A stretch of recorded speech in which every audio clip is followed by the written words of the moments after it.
غزوہ بدر جس کو قرآن پاک میں یوم الفرقان کے نام سے بھی منشن کیا گیا ہے سورہ انفال میں، جو سورہ مدینہ میں نازل ہوئی۔ یوم الفرقان مطلب اس دن حق اور باطل کا آمنا سامنا ہوا۔ تھوڑا سا بیک گراؤنڈ میں آپ کو پہلے سمجھا دوں کہ نبوت ملنے کے بعد نبی اکرم صلی اللہ علیہ وآلہ وسلم نے 13 سال مکہ میں تبلیغ فرمائی۔ جن دنوں حد سے زیادہ مصائب کا سامنا ان کو ہوا، بہت تکالیف جھیلی انہوں نے اس وقت۔ اپنی ہی قوم مطلب قریش کی طرف سے بلاکیڈ لگا دیا جاتا ہے، جس میں فاقہ کشی کی نوبت آن پہنچتی ہے۔ پھر بھی اللہ تعالیٰ کی طرف سے اجازت نہیں تھی تلوار اٹھانے کی۔ اس ٹائم روحانی اور نظریاتی تبدیلی کی جاتی ہے۔ ایک جماعت تیار ہو رہی ہوتی ہے جس کی فرسٹ لائن آف ڈیفنس علماء ہوتے ہیں، کیونکہ علماء جو ہیں وہ بڑی اہمیت کے حامل ہیں کسی بھی جگہ کے لیے اور رہنمائی کے لیے۔ پھر ہجرت ہوتی ہے اور مسلمان مدینہ پہنچ جاتے ہیں۔ مدینہ پہنچنے کے کچھ عرصے کے بعد اللہ کی طرف سے اجازت دی جاتی ہے باقاعدہ طور پر تلوار اٹھانے کی۔ جہاد کا آغاز شروع ہوتا ہے۔ وزڈم یہ تھا کہ اب مدینہ کی ریاست قائم ہو چکی ہے۔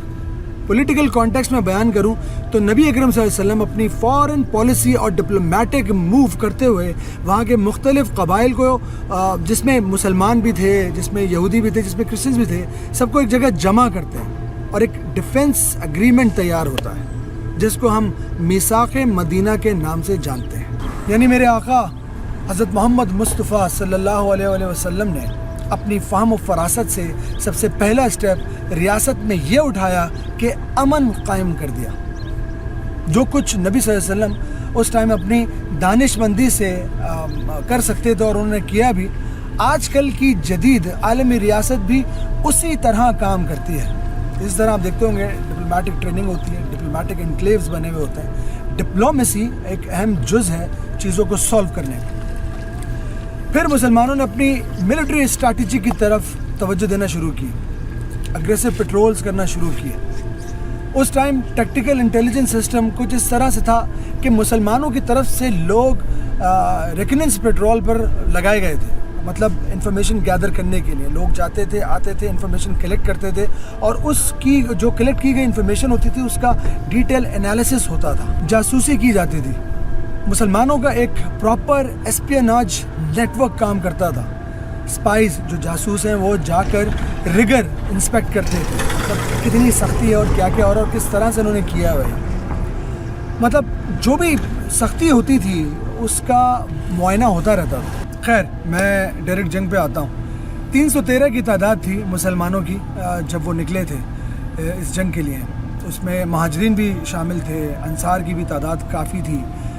میدان میں 313 صحابی، جن میں انصار پہلی بار کسی تصادم کا سامنا کرنے والے ہیں۔ میرے commander in chief Imam Azam حضرت محمد مصطفیٰ صلی اللہ علیہ وسلم، انہوں نے ان سب سے پوچھا کہ کیا کہتے ہو؟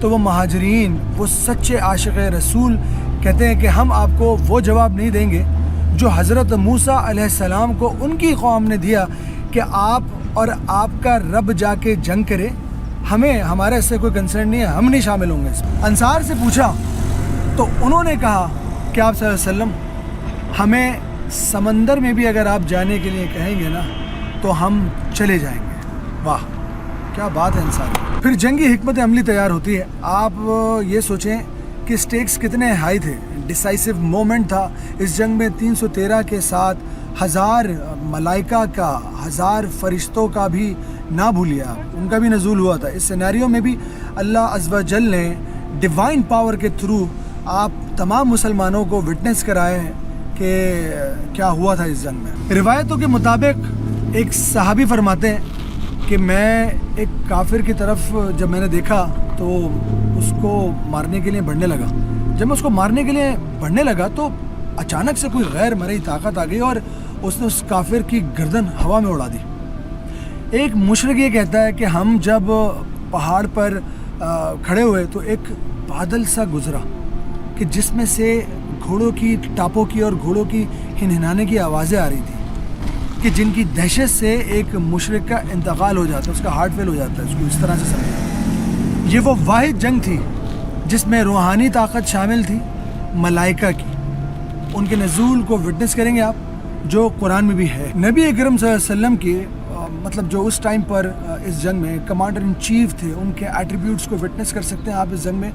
یہ ایک چھوٹا بیٹل تھا جس کے مضمرات آج تک ہم سمجھ سکتے ہیں، ان کی سگنیفیکنٹ ویلیو ہے۔ فتح مکہ کا آغاز بدر کے دن ہو چکا تھا، جن پر مظالم ڈھائے گئے، پھر بھی کچھ نہ کہا، جن پر طائف والوں نے پتھر برسائے کہ جبرائیل امین پہاڑ ڈھانے کو تیار ہو گئے، پھر بھی ان کو روک لیا گیا، بد دعا تک نہ دی۔ وہ شخصیت یعنی فار دا فرسٹ ٹائم ہمارے نبی حضرت محمد مصطفیٰ صلی اللہ علیہ وسلم ایک واریر پروفٹ کے طور پر سامنے آئے۔ تمام کمپریہنسو ایلیمنٹس سپاٹ آن ہیں۔ آپ جنیوا کنونشن کی کیا بات کرتے ہیں؟ ہمارے نبی صلی اللہ علیہ وسلم یہ کانسیپٹ پہلے ہی دے چکے تھے کہ قیدیوں کے ساتھ اچھا برتاؤ کیا جائے، ورنہ زمانہ جاہلیت میں کفار نہیں سوچتے تھے ایسا کچھ بھی۔ یہ جو بیٹل فیلڈ کی ہمارے نبی صلی اللہ علیہ وسلم کی سنتیں ہیں، ان سے پہلے جنگ کے قواعد و ضوابط کو کسی کو اس کے بارے میں پتہ ہی نہیں تھا، سب بہت رuthless تھے، بے رحم تھے۔ مجھے ایک واقعہ اس بدر کی جنگ میں بہت ہی ہارٹ ٹچنگ لگتا ہے۔ حضرت عمیر بن ابی وقاص، جو کہ حضرت سعد بن ابی وقاص کے چھوٹے بھائی تھے، جن کا نام ان 14 شہداء میں ہے، جو میرے پیچھے آپ لگے دیکھ سکتے ہیں لکھے ہوئے ہیں۔ سب سے کم عمر صحابی تھے، اراؤنڈ 18 یا 19 ایئرس کے تھے، ایک خوبرو نوجوان۔ وہ رسول اکرم صلی اللہ علیہ وسلم سے چھپتے پھر رہے تھے کہ کہیں آپ صلی اللہ علیہ وسلم کی ان پر، حضرت عمیر پر نظر نہ پڑ جائے، اور کم عمری کی وجہ سے وہ ان کو جنگ میں جانے سے نہ روک دیں کہ نہیں وہ بدر کی جنگ میں نہیں شامل ہو سکتا۔ لیکن پھر ایسا ہی ہوا، رسول اکرم صلی اللہ علیہ وآلہ وسلم کی ان پر نظر پڑ ہی گئی۔ انہوں نے حضرت عمیر سے پوچھا کہ کیوں آئے ہو ساتھ؟ تو وہ رونے لگے، کہا کہ میں آپ کی خدمت کرنا چاہتا ہوں، اسلام کے لیے لڑنا چاہتا ہوں، آپ کی حفاظت کرنا چاہتا ہوں یا رسول اللہ صلی اللہ علیہ وآلہ وسلم۔ پھر نبی صلی اللہ علیہ وسلم نے ان کو اجازت دے دی کہ ہاں ٹھیک ہے، تم لڑائی میں اس جنگ میں شریک ہو سکتے ہو۔ لیکن اللہ کو جو منظور، حضرت عمیر بن ابی وقاص غزوہ بدر کی اس لڑائی میں شہید ہو گئے۔ قریش کا سردار پھر ابو سفیان کو بنا دیا گیا۔ بدر کی جنگ ہو اور ایک اور صحابی کا ذکر نہ ایسا کیسے ہو سکتا؟ ان صحابی کا نام ہے حضرت حارث رضی اللہ عنہ۔ یہ مٹھی بھر مسلمانوں میں وہ لائل صحابی تھے جن کے 4 بیٹے اس جنگ میں شہید ہو گئے، ان کے بھی نام پیچھے ہیں موجود۔ اس کروشل مومنٹ میں بھی انہوں نے نبی صلی اللہ علیہ وسلم کی آواز پر لبیک کہا۔ عامر ابن ہاشم اور ابو جہل سمیت قریش کے کئی سرکردہ سردار مارے گئے۔ قریش کے سردار پھر ابو سفیان کو بنا دیا گیا۔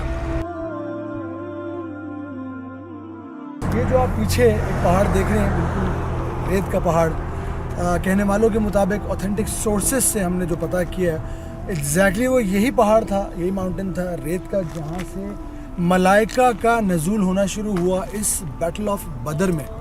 اور یہ بتا دوں، دیکھیں ہم اس کے دامن میں ہیں، بیسکلی یہ چاروں طرف پہاڑیاں ہیں۔ اس کے بعد میں اب اس ماڈرن ایرا میں انہوں نے کاٹ پیٹ کے تھوڑا سا روڈ چھوٹ بنا دیا ہے، لیکن یہ اس زمانے میں میدان ہی ہوگا، کھلا میدان، جہاں پہ جنگ لڑی گئی۔ اور اس کے بعد پھر تھوڑا سا آگے جائیں گے 1 کلومیٹر کے فاصلے پر تو مقبرہ جو ہے وہ ہے، شہداء جہاں پہ دفن ہے، وہ جگہ وہاں پہ آتی ہے۔ تو اب آپ اس وقت امیجن کریں کہ جب یہاں پہ جنگ لڑی گئی ہوگی، اس میں 1000 کے قریب جو تھے وہ کفار مکہ تھے، اور 313 یہاں پہ مسلمان تھے، اور اس کے بعد جب ملائکہ نے یہاں پہ ساتھ دیا لوگوں کا، تو وہ یہاں سے بیسکلی اترنا شروع ہوئے، اور انہوں نے مسلمانوں کے اندر شامل ہو کر ان کے ساتھ یہ مقابلہ لڑا۔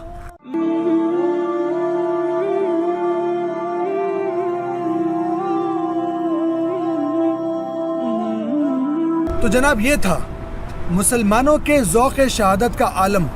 انشاءاللہ نیکسٹ ویڈیو میں آپ سے ملاقات کریں گے، اور وہاں کی زیارت یا جو بھی وہاں پہ مقامات مقدسہ ہوں گے ان کے بارے میں بات کریں گے۔ تب تک کے لیے خدا حافظ۔